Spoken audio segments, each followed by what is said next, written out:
So I'm back with the fabric for the binding. I've just given this a little iron, folded it over twice, so that's a fold and there's another fold here.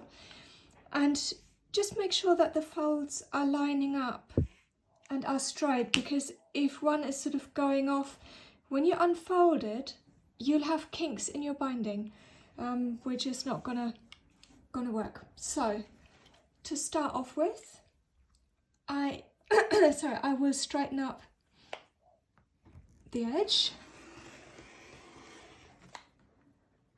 and believe it or not, but I do save all these bits, especially these little tapered ends. They're really handy for making fabric beads. I've just done a recent tutorial, I'll just link it above. So reuse as much as you can to reduce fabric waste. My philosophy anyway. Right, okay, so standard width for binding strips are 2.5 inches. So half, 1, 2,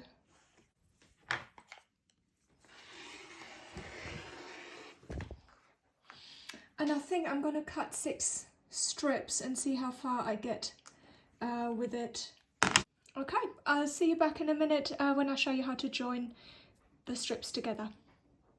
So there's 2 different ways to join your binding strips. The easier way and quicker way is to, right sides facing, to put them together, sew a line down here and then trim it back to a 1/4 inch seam allowance. The other way, which is my preferred way, takes just a moment longer, but it distributes the weight and the bulk better. So this is my preferred way, and it doesn't take that long. You can sort of chain piece them together. So make sure they're sort of perpendicular to each other. And then you will draw a line just to guide you where you're going to sew from that point to that point. And I usually prepare all the strips ahead of sewing so that I can just chain piece them in one go. Just one little thing to remember: if you're using a fabric that doesn't have an obvious right or wrong side, just bear in mind when you're adding the strips together, so if this is your first one, to remember to flip it up before adding your next one, because if you forget to flip it up, you'll have seams on alternating sides, which obviously is not going to work. So this is what I meant by chain piecing. So without cutting the thread, you're just going to carry on with the next piece. The next one. There we go.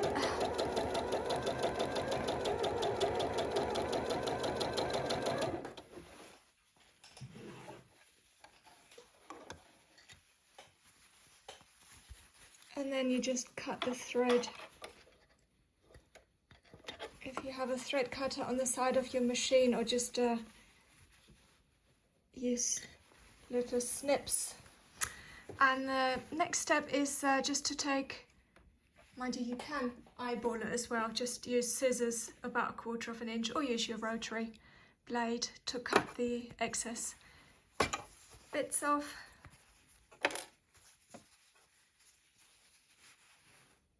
And then it's time to press. Right, I've just walked this along the outside of the quilt, and the 6 strips were enough for that size quilt, including overlap for joining later on. So the next thing you will do is fold this in half.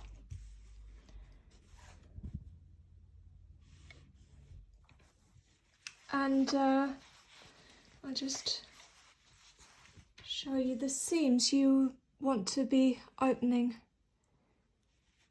like this.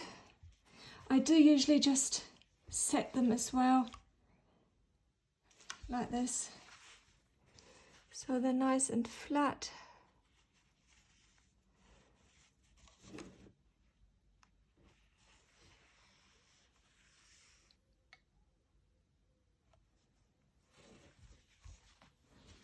And then you carry on doing this for the whole length. And I'll see you back with the finished binding. Welcome back. So with the binding all prepared, now we want to attach this to the edge of the quilt, so that we'll fold this over as the last step in order to enclose the raw edge. So I usually start down one of the long sides, about halfway down or 2/3 down, and you can use clips if you like. I think some people might even prefer pins, or you can just not use any and just sort of feed it in as you sew along. The important thing is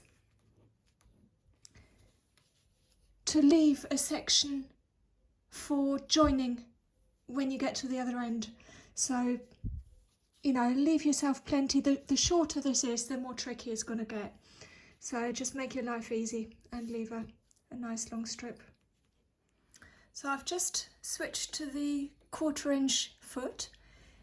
If you haven't got one, you can use the markings on your machine, or put a strip of, measure a 1/4 inch and then put a strip of masking tape all the way down that you can then line the fabric up against as a guide.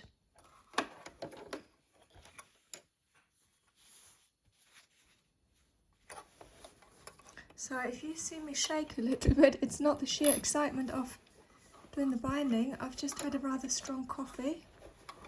Probably not the best timing. So don't forget to backstitch generously, I would say, just to make sure the seam is going to hold when you join later.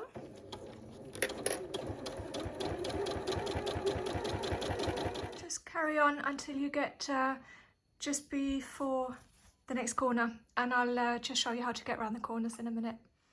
Okay, so I'm about to hit the first corner, and what you want to do is stop sewing a 1/4 inch before the corner, and then diagonally come down to that point and run off.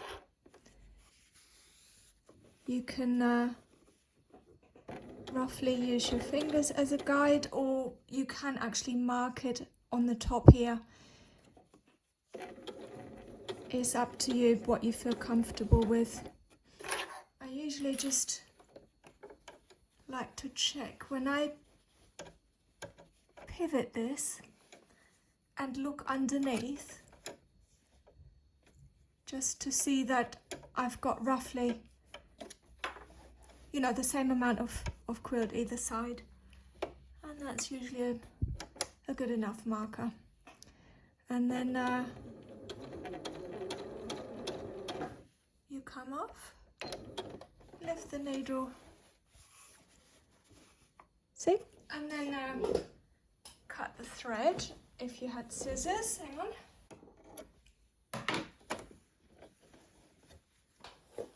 So the next step from here, you fold the bias up like so, so that you have a nice sharp right angle here, and then you fold it back, and we will start sewing with the same 1/4 inch seam allowance right, well, from here, and then backstitch to catch the corner. Again, you can put something under the back of the presser foot, just so that you're sewing level and don't have to struggle uphill. And you want this to be level and I usually pop a clip on there just to keep this in place. So you're level here, you've got a nice, neat and crisp corner, and you'll start sewing again from here.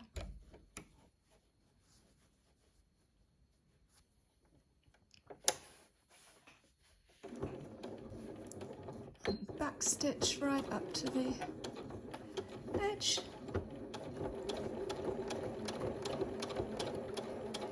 Okay, right, that's it.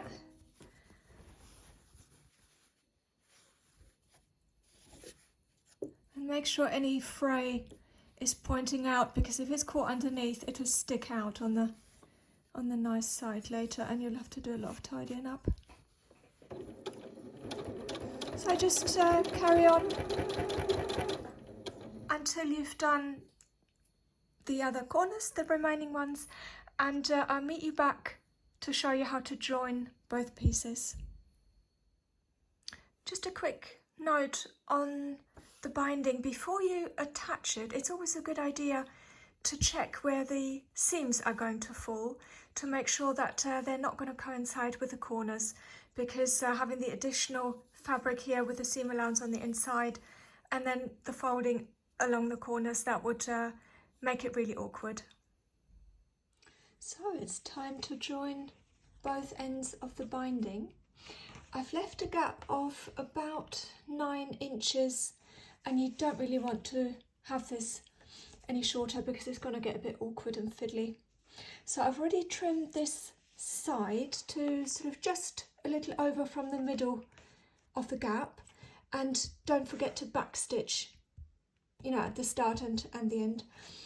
And take a piece of what you've trimmed off, because you need this as a measure, because you want to have overlap of 2.5 inches, which is the exact width of the binding that I've used. So if you're using wider binding, then cut a piece of whatever your binding is and use that as a measure. So just lay this a little bit over so you can see the overlap. And what you want to do is take your measuring piece and align it with the end of that end. And then you want to make a cut where the overlap ends. And please make sure you cut at this end, because if you cut here, you won't have anything to overlap, and you'll be in trouble. So just trim this off. So there's your overlap. I am going to open this out and fold this corner towards me and align it with the edge here, and then start finger pressing this line, and that will be our seam line later. So you want right sides touching, of course. So this is the overlap. So take this corner and align it with that side. Just to help you, if you just pop a pin in there for a minute, it is a bit easier if you put a clip just to hold these bits together, because otherwise they keep pulling in all sorts of directions, and that will make it easier to get these aligned properly. Okay, so this is where we put the pin, and I'm going to put some pins on the sewing line that I've just finger pressed, and it's best to use pins that don't have any sort of ornamental like flowers or hearts or so up here, and you'll see why in a second. So this is right on top of the sewing line. Take this one out on the corner, take the clip off, and then you can just double check that you haven't got yourself in a twist here. So you can see it's all lying flat, well, sort of flat, and you're good to go sewing this line. And I will pop that clip back on. It's just making it a lot easier. So I'm just going to move the pins back off the sewing line. And I'm just going to pop them either side. This bit is really fiddly, so just take your time. It is worth it. And then you want to be sewing from that point diagonally to where you're joining the other corner overlap. So I hope you can see all right. I'm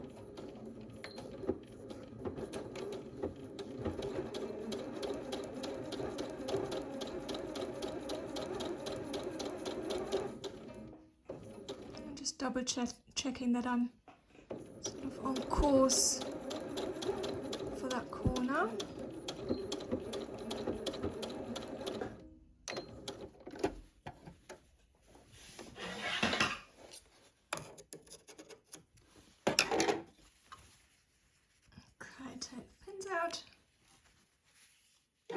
And because we've double checked that nothing is twisted, famous last words, you're good to just trim this to a 1/4 inch, roughly, seam allowance. You can either take this over to your iron if the seam is a little bit puckered, but this is looking all right. So I'm going to just finger press the seam open just to distribute the bulk. That should do it. Remove the clip and I'll just flip back the quilt, and voila, look at that. So we can just complete the line and just make sure the seam allowance is nice and flat on the inside. Find where you backstitch, and I usually start a little bit above. Backstitch again